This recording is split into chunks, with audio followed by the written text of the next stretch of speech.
राम राम। श्री नारायण एस्ट्रोधाम में मैं विनय द्विवेदी आप सभी का हार्दिक स्वागत करता हूं और ये आशा करता हूं कि आप सभी लोग सकुशल होंगे। तो आज का ये वीडियो लेकर आया हूं कर्क राशि वालों को। तो कर्क राशि वालों का फरवरी 2024 का महीना कैसा रहने वाला है। तो वीडियो शुरू करने से पहले तो जैसा मैं बताता हूं कि पहले मैं कर्क राशि वालों के स्वभाव के बारे में बता दूं, उनकी कुछ कमियों के बारे में बता दूं, उनकी कुछ अच्छाइयों के बारे में बता दूं। तो कर्क राशि के स्वामी होते हैं चंद्रमा। तो चंद्रमा जल तत्व राशि है। तो जल जहां आ गया वहां इमोशंस आ गए।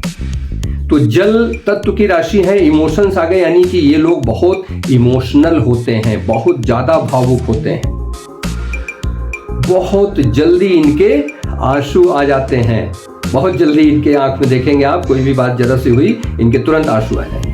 और ये लोग क्षण में गुस्सा एकदम हाई और क्षण में देखेंगे एकदम गहरी उदासी में चले जाएंगे। इनको घूमना फिरना बहुत पसंद है क्योंकि चंद्रमा है ना। तो चंद्रमा हर 2.5 दिन में घर बदलते हैं, एक राशि बदलते हैं। तो वैसे ही इनका मन भी बहुत घूमने का करता है, आज यहाँ कल वहाँ, लेकिन कितना भी घूम लें इनको अच्छा जो लगता है वो अपने घर में ही लगता है, अपने परिवार के बीच में ही इनको रहना पसंद है। इनका जो बचपन होता है वो थोड़ी सी प्रॉब्लम में बीतती है, थोड़ी सी कठिनाइयां उसमें रहती हैं। और इनका वैवाहिक जीवन यानी कि इनके वैवाहिक जीवन में भी कुछ न कुछ छोटी मोटी प्रॉब्लम्स लगी रहती हैं। उसका रीजन क्या है कि ये लोग बहुत प्रोटेक्टिव नेचर के होते हैं, यानी अगर इनके परिवार के ऊपर कोई बात आ जाती ना तो मतलब समझिए ये लोग एकदम अलर्ट हो जाते हैं। उसको मतलब परिवार के ऊपर कोई बात आई तो उसके लिए जरा सा भी आई, कुछ भी जरा लगा कि परिवार के ऊपर न चला जाए तो बहुत प्रोटेक्टिव हो जाएंगे और लेके अपना अस्त्र शस्त्र खड़े हो जाएंगे, भाई हमारे परिवार के ऊपर नहीं आ जानी चाहिए। तो जैसा इनका नेचर है प्रोटेक्टिव नेचर, यही ये सेम चाहते हैं कि हमारी स्पाउस में भी हो। अब भाई अगर उनका राशि दूसरी होगी, उनका सब कुछ भाई जन्म अलग होगा, कुंडली अलग होगी तो उनका स्वभाव हो सकता है अलग हो। कोई जरूरी नहीं दोनों लोग का नेचर सेम हो, दोनों लोग की राशि सेम हो। तो क्या होता है जैसा इनका स्वभाव होता है वैसा ही चाहते हैं अपने स्पाउस से भी कि वैसे ही रहें। वो प्रोटेक्टिव हैं अपने परिवार को लेके, हर चीजों को लेके थोड़ा सा कॉन्शियस है, वैसे वो भी रहें। तो वो नहीं होता है भाई, जरूरी नहीं है सब एक जैसे हों। तो इसलिए इनके वैवाहिक जीवन में थोड़ी सी प्रॉब्लम रहती है, बनी रहती है। और ये लोग एक्सप्रेसिव नहीं होते, अपनी बातों को एक्सप्रेस नहीं कर पाते, अंदर ही अंदर रखे रहेंगे। और इनका इन लोगों का विश्वास जीतना बहुत मुश्किल है क्योंकि ये लोग जल्दी किसी पे विश्वास नहीं करते हैं। ये लोग अपना जब तक समझ नहीं लेंगे तब तक दोस्ती नहीं करेंगे। इसीलिए आप देखे होंगे कि कर्क राशि वालों के जो मित्र होते हैं, जो उनका फ्रेंड सर्किल होता है वो बहुत ही लिमिटेड होता है। बहुत कुछ खास लोगों का ही इनका ग्रुप होता है। सबसे दोस्ती इनकी बहुत नहीं, बोलेंगे वो करेंगे अलग बात, लेकिन जो एक्चुअल फ्रेंडशिप होता है, जो दोस्ती है वो नहीं होगी सबसे। इनका बहुत लिमिटेड लोगों से होती है। थोड़ा सा चिड़चिड़े हो जाते हैं ये कभी कभी। और हाँ, दूसरी चीज क्या होता है, गुस्सा जब आता है ना इनको तो ये गुस्से में कुछ भी बोल जाते हैं, कुछ भी बोल जाएंगे, उसकी वजह से प्रॉब्लम होगी।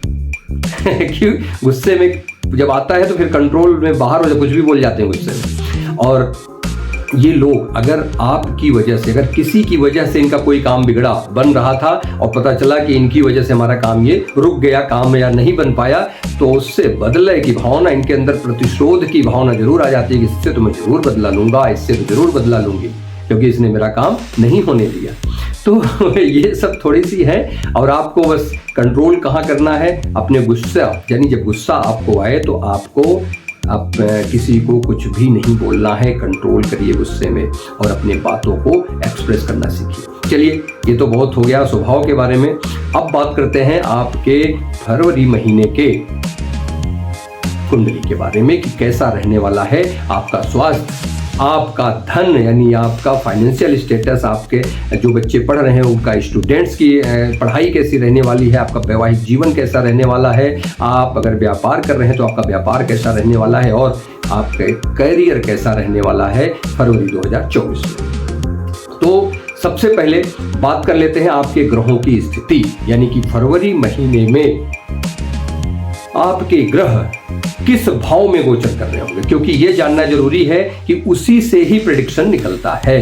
आप उसी से ही समझ पाएंगे कि आप भी रिलेट कर पाएंगे। हम तो ऐसे बताने को तो बता देंगे, बट आप भी उसी से रिलेट कर पाएंगे कि किस ग्रह कहाँ बैठा है तो क्या फल देगा, कैसे दे रहा है, क्यों दे रहा है। कोई घटना बताई तो ये ऐसा क्यों घटित होगा, उसका भी आप समझ सकते हैं। चलिए तो देखिए, तो आपके तृतीय भाव यानी कि कन्या राशि में केतु महाराज विराजमान है फरवरी के महीने में। वैसे वो 1.5 साल रहते हैं एक राशि में, तो अभी लेकिन हम फरवरी की बात कर रहे हैं। अब उसके बाद आते हैं आपके छठे भाव में यानी कि अष्टम भाव में धनु राशि है, जिसमें मंगल और शुक्र विराजमान रहेंगे। गोचर की बात हम बाद में करेंगे। अब यानी कि ये लोग राशि परिवर्तन भी करेंगे। अब आगे बात करते हैं आपके सप्तम भाव। सप्तम भाव यानी कि मकर राशि में सूर्य महाराज और बुध महाराज विराजमान रहेंगे, जो कि बुधादित्य योग का निर्माण कर रहे हैं आपके सप्तम भाव में। अब आपके अष्टम भाव यानी कि कुंभ राशि में शनि महाराज विराजमान है, और आपके नवम भाव यानी कि मीन राशि में राहु महाराज विराजमान है। आपके दशम भाव यानी कि कर्म स्थान में, जो कि बहुत मोस्ट इंपॉर्टेंट भाव होता है, आपके दशम भाव में यानी कि मेष राशि में देव गुरु बृहस्पति जी विराजमान है। तो ये तो हो गए आपके ग्रहों की स्थिति फरवरी में क्या रहेंगे। अब गोचर भी होगा, गोचर भी बता दूं आपको जल्दी से, क्योंकि देखिए सबसे पहला गोचर बुध महाराज 1 तारीख को ही फरवरी को आपके दशम भाव में आ जाएंगे। सॉरी, दशम भाव नहीं, आपके सप्तम भाव में आ जाएंगे। अभी नवम में है, सप्तम में 1 तारीख को ही चले जाएंगे सुबह सुबह, इसीलिए मैंने वहीं पे ही उनको लिखा है। अब 5 तारीख को दूसरा गोचर होगा मंगल महाराज का, जो कि आपके छठे भाव यानी कि धनु राशि से निकलकर आपके चले जाएंगे मकर राशि में। और 12 तारीख को शुक्र महाराज भी धनु से निकलकर चले जाएंगे आपके सप्तम भाव यानी मकर राशि में। और 13 तारीख को सूर्य महाराज मकर से निकलकर कुंभ में प्रवेश कर जाएंगे, जहां पर उनकी युति शनि महाराज से होगी। और एक गोचर और होगा, यानी कि बुध महाराज 1 तारीख को तो गए हैं, अब उनके साथ ही साथ वो 20 को फिर अपना राशि परिवर्तन करेंगे, तो 20 तारीख को वो चले जाएंगे कुंभ राशि में। तो ये तो हो गए आपके गोचर की स्थितियां कि कौन से ग्रह कब गोचर करेंगे, यानी कि आपके 4 ग्रह हैं ये जो कि गोचर करेंगे, क्योंकि बुध को 2 बार लिया, 3 ही ग्रह हैं। अब आगे बात करते हैं आपके स्वास्थ्य की। आते हैं अब वीडियो पे, स्वास्थ्य कैसा रहेगा।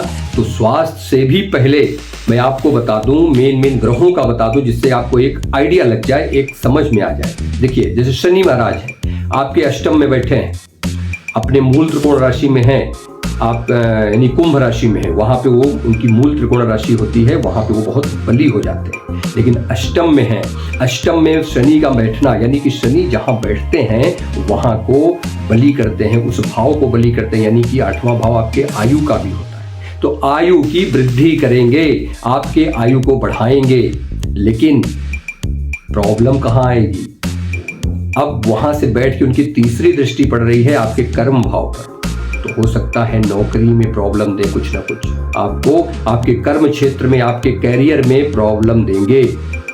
और वहां से उनकी 7वीं दृष्टि पड़ रही है आपके कुटुंब भाव पर, यानी कि आपके वाणी पर, आपके धन पर। तो आपके कुटुंब में कुछ ना कुछ प्रॉब्लम होगी, आपके वाणी में कुछ ना कुछ प्रॉब्लम्स दे सकते हैं कि आपकी वाणी थोड़ी सी कर्कश हो जाए, थोड़ी, जिसकी वजह से लड़ाई झगड़ा हो जाए, क्योंकि अभी सूर्य भी वहीं पहुंच जाएंगे 13 तारीख को। तो वहां से जब वाणी भाव को देखेंगे तो प्रॉब्लम देंगे। अब वैसे सूर्य तो वहां बैठ के अपने घर को देखेंगे, लेकिन फिर भी वहां पे थोड़ी सी गर्माहट देंगे। पिता के स्वास्थ्य को थोड़ा सा ध्यान रखना पड़ेगा आपको, पिता का स्वास्थ्य गड़बड़ हो सकता है। धन से संबंधित आपके परिवार में कुछ प्रॉब्लम्स, और उनकी 10वीं दृष्टि पड़ रही है आपके संतान भाव पर, यानी कि संतान से संबंधित कुछ ना कुछ चिंताएं देंगे शनि महाराज। अब बात करते हैं राहु की। तो राहु महाराज कहाँ बैठे हैं? आपके नवम भाव में, जो कि होता है धार्मिक चीजों का, यानी पूजा पाठ का भाव है। तो आपका क्या होगा? भाग्य भाव है वो। तो वहां पे बैठकर आपको पूजा पाठ से विरक्ति दिलाएंगे, यानी दूरी करेंगे। थोड़ा सा पूजा पाठ में मन नहीं लगेगा। मित्रों से, आपके जो फ्रेंड्स हैं उनसे थोड़ा सा वाद विवाद करा सकते हैं। और राहु महाराज वहां बैठकर पिता की तबीयत को भी खराब कर सकते हैं, और ये संतान के लिए बाधक भी हैं वहां से। तो इसलिए थोड़ा सा आपको राहु महाराज के उपाय करते रहने होंगे। आगे बात करते हैं ग्रह की गुरु महाराज की। तो गुरु महाराज देखिए, गुरु तो भाई देवगुरु बृहस्पति, इन्हीं से आपको सब कुछ मिलना है। कुछ भी ऐसा नहीं जो देवगुरु बृहस्पति जी ना दें। पॉजिटिविटी लाने वाले गुरु महाराज ही हैं, जो कि सकारात्मकता हमारी जीवन में लाते हैं गुरु महाराज। तो गुरु महाराज आपके कैरियर भाव में बैठे हैं, अब वक्री हैं, मार्गी हो गए हैं। अब वहां से अब बैठकर आपके मंगल महाराज से केंद्र संबंध बन रहा है। मतलब मंगल मेष राशि, यानी कि आपके कर्मेश जो हुए, कर्म भाव के स्वामी है मंगल, तो मंगल से उनका केंद्र का संबंध बन रहा है। मंगल जो है उनको चौथी दृष्टि से देख भी रहे हैं। तो आपके कैरियर क्षेत्र में बहुत अच्छा करने का ये मौका है, आपको नाम कमाने का मौका है। और सूर्य महाराज का भी उनसे संबंध बन रहा है, केंद्र त्रिकोण इसका केंद्र का संबंध बन रहा है। तो क्या होगा कि सूर्य और गुरु जब भी मिलते हैं ना, तो चीजों में पदोन्नति वगैरह, आपको कर्म भाव से रिलेटेड है, कर्म भाव में बैठे हैं गुरु महाराज, तो आपको पदोन्नति वगैरह, भाग्य का साथ मिलना, ये सारी चीजें आपको आपके कैरियर भाव में ये सब मिलेगा। यानी कि आपके कैरियर में पदोन्नति होगी, राजनेता से लाभ होगा, नौकरी में लाभ होगा, आपको धन और प्रॉपर्टी से लाभ होगा। अगर आप कोई प्रॉपर्टी बेच रहे थे या प्रॉपर्टी खरीद रहे थे, उसमें आपको लाभ होगा। और अगर आपका कोई कोर्ट केस चल रहा है तो गुरु महाराज उसमें समझौता कराएंगे। हो सकता है समझौता करा के वो चीजें सॉल्व हो जाएं। चलिए अब बात करते हैं आपके स्वास्थ्य की। ये तो मैंने मेन ग्रहों का बता दिया। अब बात करते हैं आपके स्वास्थ्य। तो स्वास्थ्य में देखिए, शुक्र महाराज 6 में है, यानी कि छठे भाव में शुक्र महाराज। छठे भाव में शुक्र महाराज नीच के होते हैं। अपने नीच राशि में गए हैं तो कुछ ना कुछ तो प्रॉब्लम देंगे ही, क्योंकि देखिए उनका हार्मोनल डिसऑर्डर दे सकते हैं, क्योंकि उनका हार्मोन से रिलेटेड बीमारियां देते हैं। तो शुगर से संबंधित, शुगर वगैरह भी शुक्र से ही देखा जाता है, और छठे भाव बीमारियों का है, और उसी में गए हैं, वो नीच की राशि है। तो वहां पे जाके आपको हार्मोनल इश्यूज, किडनी से संबंधित, लीवर, क्योंकि शनि भी अष्टम में बैठे हुए हैं, राहु आपके नवम में है। तो आप देखिए प्रॉब्लम्स क्या, हार्मोनल इश्यूज, शुगर की प्रॉब्लम बढ़ सकती है अगर आपको है, किडनी से संबंधित बीमारियां, लीवर से संबंधित बीमारियां, डाइजेशन की प्रॉब्लम, इन्फेक्शन वगैरह हो सकता है, और पेट की प्रॉब्लम तो परेशान कर सकती है। कोई बहुत बड़ा ऐसा इश्यू नहीं है, बाकी आप थोड़ा सा अपने खान पान को ध्यान रखिए तो प्रॉब्लम नहीं होगी। चलिए अब आगे बात करते हैं आपके धन की, यानी कि आपका फाइनेंशियल स्टेटस कैसा रहने वाला है। तो आप में 12 तारीख को जैसे शुक्र महाराज राशि परिवर्तन करेंगे, आपके केंद्र भाव में आ जाएंगे, तो आपका जो लाभ भाव है, यानी कि जैसे ही शुक्र महाराज केंद्र में आएंगे, वहां पर उनकी युति फिर से मंगल से होगी। तो मंगल महाराज से युति, तो शुक्र और मंगल की युति हुई तो थोड़ा सा आपको धन कारक हैं, क्योंकि मंगल लक्ष्मी स्थान के स्वामी हैं और शुक्र लाभ स्थान के स्वामी हैं। तो शुक्र लक्ष्मी और लाभ, लक्ष्मी लाभ तो लक्ष्मी लाभ कराएंगी, लक्ष्मी की प्राप्ति होगी, और वहां से उनका केंद्र का संबंध भी बन रहा है, 9 पंचम संबंध बन रहा है अपने भाव से, यानी लाभ भाव के स्वामी लाभेश जो है उनका अपने से 9 पंचम संबंध बन रहा है। तो इसमें कहीं न कहीं आपको धन लाभ कराने के योग बन रहे हैं, आपकी इच्छाएं पूर्ति होंगी, आय के नए स्रोत बनेंगे, यानी कि आपके इनकम के नए स्रोत बनने के आसार बनते दिख रहे हैं। प्रॉपर्टी से लाभ होगा, अभी बताया मैंने, गुरु महाराज हैं, देख रहे हैं सामने 7वां भाव। तो और लाभ भाव को देख रहे हैं शुक्र महाराज आपके प्रॉपर्टी, भूमि, भवन, वाहन के भी स्वामी हैं, चौथे घर के। तो आपके लग्जरी में बढ़ोतरी करेंगे, लग्जरी लाइफ में बढ़ोतरी करेंगे, वाहन हो गया कुछ, और प्रॉपर्टी से, इन सब से आपको लाभ दिलाएंगे। और बुध आदित्य योग भी बन रहा है। और जैसे ही बुध महाराज 20 तारीख को अष्टम में जाएंगे, तो अष्टम में बुध का जाना अच्छा माना जाए, तो अचानक से लाभ कराएंगे आपको, अचानक से, और धनेश के साथ, धन भाव के स्वामी के साथ युति भी करेंगे, वहां सूर्य महाराज जाएंगे। तो थोड़ा सा जो है अभी भी उनकी युति है उन्हीं से ही, लेकिन अभी केंद्र में है, जैसे ही वो अष्टम में जाएंगे थोड़ा सा आपको धन लाभ अचानक से करा सकते हैं। चलिए अब बात करते हैं स्टूडेंट्स की, जो बच्चे पढ़ रहे हैं। तो पंचमेश, भाई अगर हम शिक्षा की बात करें, स्टूडेंट्स की बात करें, सबसे पहले आपके शिक्षा में पंचम भाव को देखते हैं। पंचमेश कौन है? मंगल महाराज। तो पंचमेश जो मंगल महाराज हैं, इनकी युति सूर्य महाराज से होगी 5 तारीख को। तो सूर्य सरकार हो गए और भाई मंगल हैं और सूर्य हैं, तो कॉम्पिटिटिव एग्जाम्स जो बच्चे दे रहे थे, सरकारी एग्जाम्स कोई दे रहे थे, चाहे सरकारी नौकरी के लिए हो, उसमें बहुत अच्छे योग बन रहे हैं इस फरवरी के महीने में। और बुध आदित्य योग का भी निर्माण हो रहा है, आपके सप्तम भाव में है, लेकिन मंगल भी रहेंगे वहीं पे, बुध आदित्य योग में मंगल भी शामिल रहेंगे, तो यानी कि पंचमेश भी शामिल रहेंगे। तो क्या होगा कि आपके बुध कहीं ना कहीं स्टूडेंट्स के भी कारक है। तो बुध आदित्य योग बन रहा है, सूर्य से बन रहा है, तो आपके जो भी कॉम्पिटिटिव एग्जाम्स हैं बता ही दिया, गवर्नमेंट एग्जाम्स बता ही दिया, उसमें सब में अच्छा होगा। नए नए आइडियाज आएंगे आपको कि कैसे पढ़ाई करूं, कैसे करूं। और हाँ, पढ़ाई के साथ साथ इनकम के भी बारे में आइडिया आएगा, आप सोचेंगे। और ऐसे योग भी बन रहे हैं कि पढ़ाई के साथ साथ आप इनकम भी करें। चलिए अब आगे बात करते हैं आपके वैवाहिक जीवन की। तो वैवाहिक जीवन के लिए मैं एक बात कहना चाहूंगा कि थोड़ी सी प्रॉब्लम है, आपके वैवाहिक जीवन में थोड़ी सी प्रॉब्लम आने वाली है फरवरी के महीने में, क्योंकि शुक्र आपके केतु महाराज तृतीय भाव में बैठ के पंचम दृष्टि डाल रहे हैं। तो पंचम दृष्टि डाल के तो केतु जो है थोड़ा सा दूरियां बनाते हैं, तो वहां से थोड़ी सी प्रॉब्लम लाइक जिन लोगों की ऑलरेडी लड़ाई बहुत ऊपर जा चुकी है, डाइवोर्स तक भी बात जा सकती है, जिनकी बहुत ज़्यादा ऐसे बात बढ़ चुकी है, बहुत आगे बढ़ चुकी है, उन केसों। अब दूसरा चीज, अब देखिए इसमें ये भी करें कि शुक्र और मंगल की युति हो रही है तो सप्तम भाव में, तो क्या होगा कि आप कोई विवाह के योग भी, नए रिश्ते आने के योग बन रहे हैं। और पंचमेश मंगल महाराज, और वो कहाँ बैठे? शुक्र महाराज, यानी प्यार वाले जो ग्रह हैं शुक्र महाराज से युति कर रहे हैं। कहाँ कर रहे हैं? सप्तम स्थान में। और मंगल और शुक्र की युति और सप्तम भाव, और मंगल है पंचमेश, और विवाह के कारक भी हैं, विवाह के कारक शुक्र भी हैं।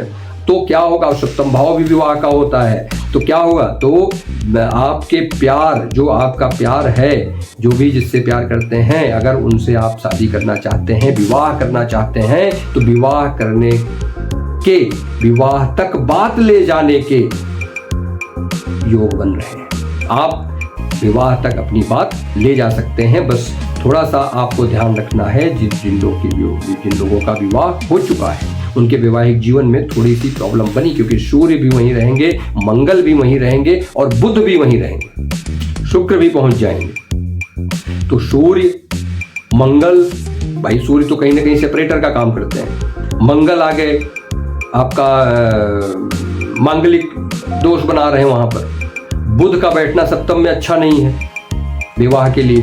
तो यानी कि वैवाहिक जीवन के लिए बहुत सारी ऐसे खराब योग बने हुए, केतु की दृष्टि, सूर्य का बैठना, मंगल का बैठना, बुध का बैठना, शुक्र वहां आ गए हैं मंगल और सूर्य के बीच में, तो थोड़ा सा ये वैवाहिक जीवन आपका खराब कर सकते हैं, प्रॉब्लम्स दे सकते हैं। तो आप उसके लिए मैं भी उपाय बताऊंगा वीडियो के लास्ट में, वो सब उपाय करते रहिए, तो जो भी कुछ थोड़ी बहुत नेगेटिविटी है वो भी दूर हो जाएगी। चलिए अब बात करते हैं आपके बिजनेस की। जो लोग व्यापार कर रहे हैं, तो व्यापार की बात करें तो बिजनेस भाव में आपके बुध आदित्य योग का निर्माण हो रहा है। देखिए अभी वहीं विवाह के लिए खराब हो रहा था कि सूर्य हैं, बुध हैं, मंगल हैं, तो लेकिन अब ये बिजनेस के लिए वही भाव है, भाव सप्तम ही है, लेकिन बिजनेस के लिए बहुत अच्छा है। क्यों? क्योंकि सूर्य बैठे, बुध आदित्य योग बन रहा है बिजनेस भाव में, तो और सूर्य जो है पावरफुल है, यानी मकर राशि में है, और जो है उनको दिग्बल मिलता है वहाँ मकर राशि में। तो क्या होगा कि वहाँ से जो है वो आपको सरकारी काम, यानी कि जो भी सरकार से काम आपके अटक रहे थे या सरकारी टेंडर वगैरह जो लेते हैं सरकार से, जो सी काम आपका होता है वो काम बनने शुरू हो जाएंगे। बुध आदित्य योग बना है, बुध जो है कहीं ना कहीं बिजनेस सेंस के कारक हैं, आपको गवर्नमेंट से न कोई बिजनेस दिला सकते हैं। और लाभेश केंद्र में है, यानी कि लाभ भाव के स्वामी शुक्र महाराज हैं आपके लाभेश, वो केंद्र में आ गए हैं, यानी आपके बिजनेस भाव में बैठे हैं। तो बिजनेस से लाभ, यानी लाभ आपके बिजनेस में आ गया, तो बिजनेस से लाभ तो बिजनेस से लाभ आपको होने के प्रॉपर योग बन रहे हैं। आपका भाग्य भी साथ देगा, क्योंकि मंगल योग कारक ग्रह हैं आपकी कुंडली में। तो मंगल जब योग कारक हो गए और मंगल का गुरु महाराज से दृष्टि संबंध बन रहा है, चौथी दृष्टि पड़ रही है मंगल की गुरु पर, और वो गुरु क्यों है, आपके भाग्येश भी हैं, भाग्य, और आप बैठे कहाँ हैं, करियर भाव में केंद्र में बैठे हुए हैं और मार्गीय अवस्था में है। तो आपके जो बिजनेस है उसमें वृद्धि 100% वृद्धि करेंगे। बस एफर्ट बहुत बढ़ेगा, थोड़ा मेहनत ज़्यादा करनी पड़ेगी, आपको एफर्ट बहुत करना पड़ेगा। चलिए अब आगे बात करते हैं आपके कैरियर की। कैरियर की अगर बात करें तो सूर्य अष्टम में है, तो सूर्य जब अष्टम में जाते हैं तो लोग क्या होता है ना कि आपकी छवि बिगाड़ने का काम करेंगे, कहीं न कहीं छवि बिगाड़ने की काम किया जाएगा आपके खिलाफ, कोई षड्यंत्र रचा जा सकता है, कोई आपकी, जिससे कि आपकी छवि को प्रॉब्लम हो, छवि को थोड़ी सी दिक्कत हो, उससे आपकी छवि खराब हो, ऐसी कोशिश की जा सकती, जो कि जानबूझकर किया जाए, ऐसा हो सकता है।